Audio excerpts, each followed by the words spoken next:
Oke, kami akan tampilkan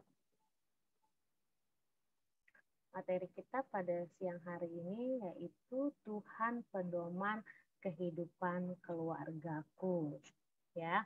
Nah, sebelum kita masuk ke Tuhan pedoman kehidupan keluargaku, kita mesti tahu dulu nih, apa itu keluarga. Nah, Niko kira-kira tahu nggak apa itu sih keluarga? Niko ada di tengah-tengah keluarga kan? Nah, keluarga itu bisa terdiri dari papa, mama, adik, kakak ya. Nah, itu keluarga ya. Nah, itu disebut dengan keluarga inti. Nah, itu bisa dilihat satu pengertian keluarga. Kata keluarga bukan lagi istilah asing di telinga kita, bukan, karena kita hidup dan berkembang dalam keluarga serta bersama-sama dengan keluarga. Nah, tadi bisa bilang keluarga inti itu terdiri dari ayah, ibu, adik, kakak, atau anak-anak. Itu disebut dengan keluarga inti. Nah, kalau dikatakan apa sih itu pengertian keluarga? Keluarga adalah suatu persekutuan kecil, ya. Suatu persekutuan kecil yang ada di tengah-tengah kita, ya, yang Tuhan hadirkan. Nah, persekutuan yang mungkin lebih luas ada di gereja. Jadi nggak cuma gereja itu yang dikatakan persekutuan yang ada, tapi gereja kecil itu dikatakan keluarga. Jadi keluarga itu merupakan keluarga kecilnya Allah yang Tuhan hadirkan di tengah-tengah keluarga. Ya, jadi pengertian keluarga bisa dibilang adalah sebuah persekutuan kecil yang Tuhan hadirkan di tengah-tengah kita. Ya, nah itu disebut dengan keluarga. Yang berikutnya, ya. Nah, tadi ada pertanyaan tuh, apa yang dimaksud dengan keluarga? Yang kedua, apakah keluarga mempunyai arti yang sama dengan rumah tangga?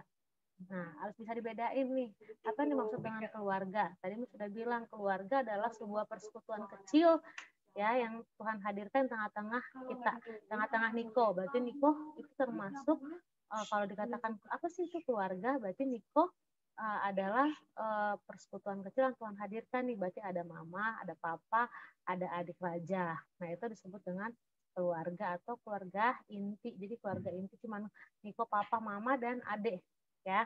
Nah, tapi kalau dikatakan pengertiannya, pengertian keluarga yaitu persekutuan kecil. Jadi persekutuan itu tidak hanya ada di gereja. Ternyata gereja kecil itu adalah keluarga kita. Jadi bisa dibilang keluarga itu adalah gereja kecil yang Tuhan hadirkan di tengah-tengah kita. Karena di dalamnya harus ada persekutuan. Persekutuan doa, harus ada mesbah doa keluarga, ya, ada saling mendoakan. Niko doakan mama, doakan papa, doakan adik raja, begitu seterusnya. Nah, ini ntar bisa dijawab ya. Kedua, apakah keluarga mempunyai arti yang sama dengan rumah tangga? Bedanya sih seperti ini. Kalau keluarga itu setelah dilalui sebuah pernikahan, terjadinya keluarga. Ya, makanya Alkitab mengatakan terjadinya keluarga itu dimulai dari kitab Kejadian, kita buka Kejadian 2 ayat 24. Kejadian 2 ayat 24. Miss bacakan deh.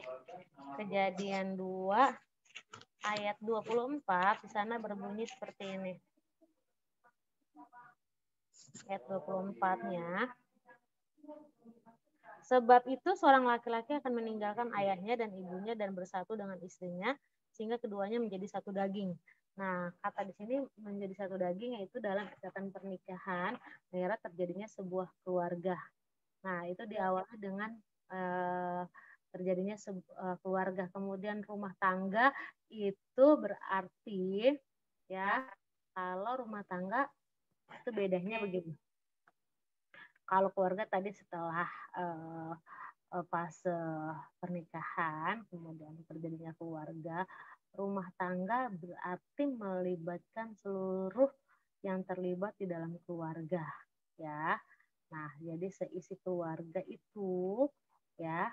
Nah, membangun sebuah rumah tangga itu biasanya peranan mama dan papa yang lebih, ya. Rumah tangga, papa sebagai kepala rumah tangga, ibu sebagai ibu rumah tangga. Berarti mereka lah yang membentuk sebuah keluarga itu menjadi sebuah rumah tangga yang sesuai dengan firman Tuhan. Kemudian sebutkan fungsi atau peranan keluarga. Nah, Niko merasa nggak berperan di dalam keluarga?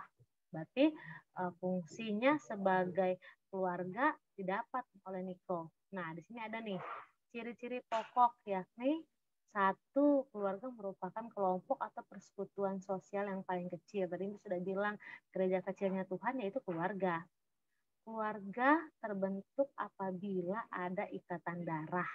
Tadi perkawinan atau juga terjadinya adopsi. Contoh, misalkan setelah menikah kemudian tidak atau belum dikaruniai anak, biasanya ada beberapa keluarga yang mengambil keputusan untuk mengadopsi, mengambil misalkan anak dari orang lain kemudian diangkat menjadi anak kandungnya atau diadopsi menjadi anak kandungnya, sehingga anak tersebut masuk dalam hitungan keluarganya. Karena kan tadi keluarga itu terdiri dari ayah, ibu, dan anak-anak. Keluarga merupakan suatu persekutuan yang berawal dari dua orang yang berbeda jenis kelamin. Tadi adanya pernikahan. Makanya tadi Alkitab mengatakan mereka bukan lagi dua, melainkan satu. Oleh sebab itu apa yang telah dipersatukan oleh Allah tidak dapat diceraikan oleh manusia. Kita bisa baca itu di kitab Matius 19 atau di Markus 19. Ya, itu terjadinya keluarga oleh dua orang yang berbeda jenis kelamin. Jadi yang menikah itu nggak boleh perempuan sama perempuan, kemudian laki sama laki yang lesbi atau apa namanya homoseks, tidak dibenarkan sebetulnya secara hukum gereja atau secara firman Tuhan juga menentang bahwa yang menikah itu hanyalah dua orang yang berbeda jenis kelamin, walaupun di luar sana dilegalkan ya pernikahan sejenis itu sebenarnya tidak diperbolehkan ya. Nah, fungsi keluarga kita mau lihat nih, ada fungsi keluarga.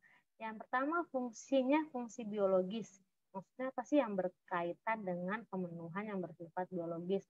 Misalnya makan untuk memenuhi kebutuhan gizi keluarga, serta memelihara dan merawat anggota keluarga secara fisik. Ini ketinggalan. Ini secara fisik. Maaf. Nah, kemudian fungsi sosialisasi ya yang berhubungan dengan pembentukan kepribadian anak sosial supaya Niko bisa bersosialisasi sama orang lain, bisa sama teman, sama tetangganya, berarti bisalah disapa temannya, tetangganya di rumah, jadi nggak terlalu seharian di dalam rumah, akhirnya nggak kenal sama tetangga sebelahnya, karena kita juga harus adanya yang namanya sosialisasi. Nah, itu nggak harus sama tetangga, misalkan sama dalam rumah aja sama mama papanya nggak saling tegur. Nah, itu berarti fungsi dalam keluarga tidak berfungsi tuh, fungsi sosialisasinya, karena misalkan papanya pulang malam nggak pernah nyapa, ya pas pagi ketemu sebentar, Nikonya langsung ke kamar mandi, papa langsung berangkat kerja. Niko nggak sapa, pak, selamat pagi, pak, pulang jam berapa, nggak ada kayak gitu. Nah, itu berarti nggak ada tuh fungsi sosialisasi. Tapi kalau misalkan Niko ada komunikasi yang baik sama papa, pas malam pulang jam berapa, Niko udah tidur, kok aku jarang ketemu papa. Nah, itu ada seperti itu, berarti ini tersampaikan nih fungsi sosialisasinya, berarti kalau di dalam keluarga bisa ya seperti itu, masih ada apa namanya interaksi bersama keluarga ya. Kemudian yang C, fungsi afeksi yang berhubungan dengan kasih sayang, keintiman, perhatian, dan rasa aman yang tercipta dalam keluarga. Nah, sebenarnya ini peran orang tua sih sebetulnya, papa sama mama yang harus punya perhatian khusus buat Niko. Nah, bukan berarti Niko juga harus cuek sama papa sama mama, dan aja mama sama papa sibuk kerja contoh. Tapi di sini juga Niko harus ada hubungan kasih sayang antara Niko dengan Raja dengan Niko. Kemudian ada perhatian Niko ke mama, ke papa, ke adik, seperti itu ya. Kemudian yang berikutnya adalah fungsi edukatif. Ini yang D ya. Bentar. Fungsi edukatif ini yang D. Ketinggalan, Miss. Ya. Ini yang D. Ya, fungsi edukatif. Fungsi edukatif yang berkaitan dengan mendidik anak, menyekolahkan anaknya, tugasnya orang tua sebetulnya. Ya, mama sama papa punya tugas ya dalam keluarga, yaitu supaya tersampaikan fungsi edukatif, yaitu yang berkaitan dengan mendidik anak dan menyekolahkan anak. Jadi kalian sebagai anak kalau sudah disekolahkan, ya sekolahlah yang baik, ya belajarlah yang benar, ya jadi anak yang baik, berikan prestasimu supaya mereka sebagai orang tua yang sudah melakukan peranan mereka, ya dan memberikan ini yang peranan ini tersampaikan fungsi edukatif ini, kalianlah bersyukur masih bisa sekolah, ya. Nah kemudian yang fungsi religius yang mendorong dikembangkannya anggota keluarga menjadi insan-insan agama yang penuh ketakwaan kepada Tuhan Yang Maha Esa. Maksudnya apa sih nih? Sini peranan orang tua juga mendorong anaknya supaya keagamaannya, nilai-nilai religius khususnya dalam nilai-nilai Kristiani itu diterapkan di dalam keluarga. Ya, contoh masih kecil kan mamanya pas sudah ingetin, nak sekolah minggu, nah baca Alkitab, nah kemudian dari sekolah minggu remaja. Nah, Niko juga gitu, jadi udah bisa membangun dirinya sendiri nih. Bagaimana kapan harus doa, kapan ada jam doa, kapan harus ke gereja, kapan harus baca Alkitab, seperti itu. Ya, itu tadi sampai ya, diingat ya, ada beberapa fungsi keluarga tadi, fungsi biologis, sosialisasi, kemudian afeksi, fungsi edukatif, fungsi religius, kemudian yang berikutnya fungsi protektif yang memberikan tempat yang nyaman, namanya protect ya. Ada beberapa orang yang protect banget sama anaknya, tapi nggak ini ya, bagus protect tapi asal jangan terlalu over protect. Nah, artinya ada beberapa yang mereka kasih kesempatan anak juga untuk bisa bersosialisasi, bisa bermain, mengenal lingkungannya di sekolahnya ya. Nah, fungsi protektif ini sini yang dikatakan yang memberikan tempat nyaman bagi anggota keluarga dan memberikan perlindungan secara fisik ini ya, fisik, ekonomis maupun psikologis. Jadi sebetulnya ini peranan papa sama mama nih ya, yang kontrol kesehariannya Niko walaupun mungkin mereka bekerja. Niko belajar nggak? Niko ikut Zoom nggak? Ikut Google Meet nggak seharian? Habis itu belajar nggak kalau ada tugas PR? Kemudian doa nggak? Kemudian bantu orang tua nggak? Sebetulnya ini fungsi protektif ini orang tua yang seperti itu. Makanya bersyukur Miss tahun 2021 ini Tuhan percayakan menjadi seorang ibu, berarti menjadi orang tua. Nanti akan saya ajarkan ini fungsi protektif ini. Di artinya saya benar-benar protek, tapi harus memberikan rasa nyaman juga. Jadi artinya ada jam. Kalau dia sekolah berarti mulai dari pagi sampai siang dia tugasnya ya belajar. Walaupun sekarang kita belajar online. Setelah itu dia mengerjakan tugas, setelah itu dia tidur istirahat, baru dia bisa main. Nah, jadi Niko juga harusnya seperti itu. Di dalam keluarga nih Niko nih, misalkan start mulai belajar di Budi Utomo jam 7 misalkan, katakan sampai jam 2. Pasti kan dari jam 7 sampai jam 2 ini ada beberapa mapel yang memberikan tugas. Setelah itu apa? Mengerjakan tugas-tugas, kirim ke guru-gurunya, udah tidur siang. Habis tidur siang, sore baru bangun main sebentar, jangan main sampai malam.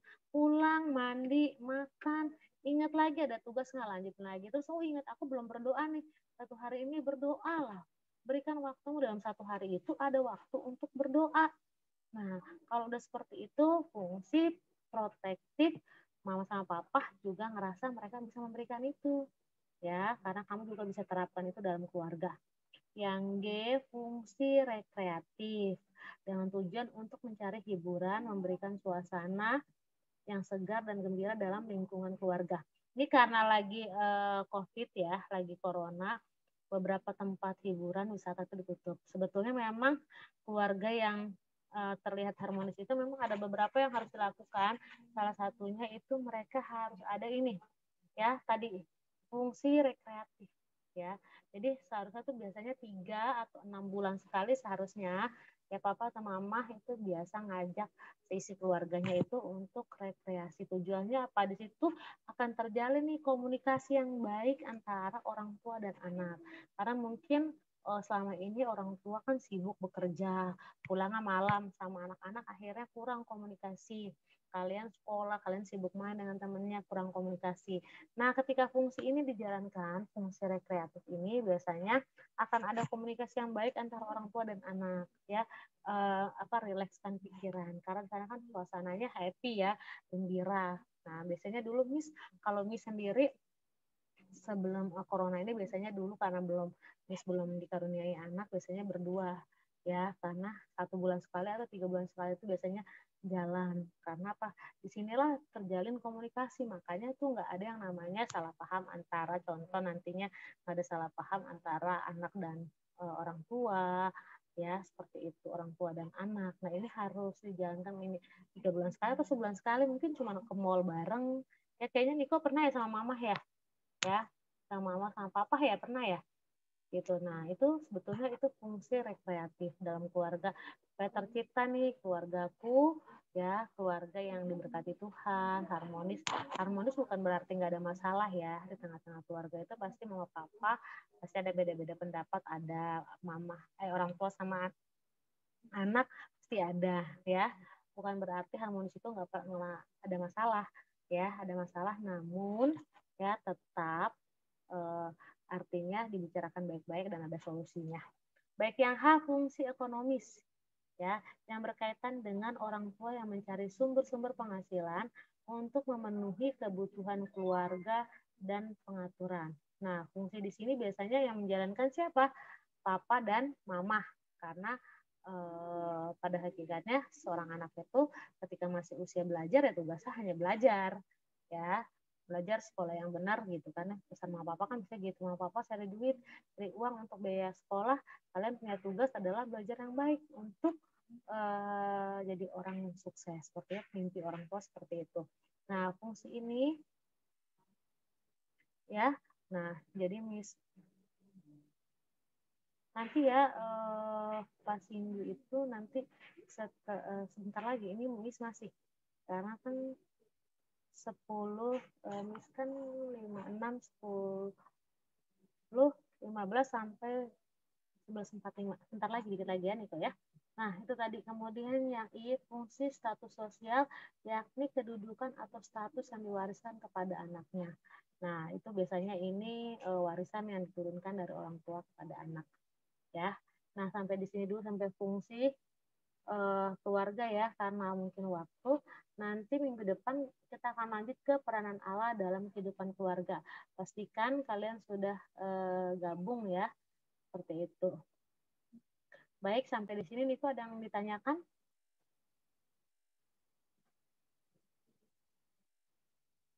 Enggak. Baik, kalau tidak ada yang ditanyakan, nanti bisa dilihat tadi ya, kalau nanti Miss kirim tugasnya di GC, nanti yang tadi itu misalkan kirim dan bisa dicatat ya ke dalam buku catatannya. Yang pentingnya nanti kita akan lanjut yang ketiga ya, seperti itu. Baik, kita akan tutup dalam doa. Kameranya dibuka dan kita akan tutup dalam doa.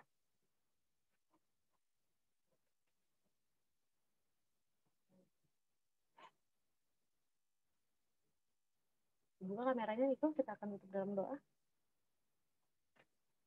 Baik, Bapak yang baik, Bapak yang kami sembah dalam nama Tuhan Yesus, kami ucap syukur Tuhan buat kesempatan kami pada siang hari ini. Kami belajar tentang pedoman kehidupan keluarga. Biarlah Tuhan jadikan Niko anak yang senantiasa taat dalam keluarga, yang mengerti apa tanggung jawab tugasnya sebagai anak di tengah-tengah keluarga. Terima kasih Bapak, terima kasih Tuhan Yesus. Waktu kami terbatas, tapi kami percaya Roh Kudus akan senantiasa menjelaskan lebih dalam bagi setiap kami. Terima kasih Bapak, terpujilah namamu kekal selama-lamanya. Haleluya. Amin.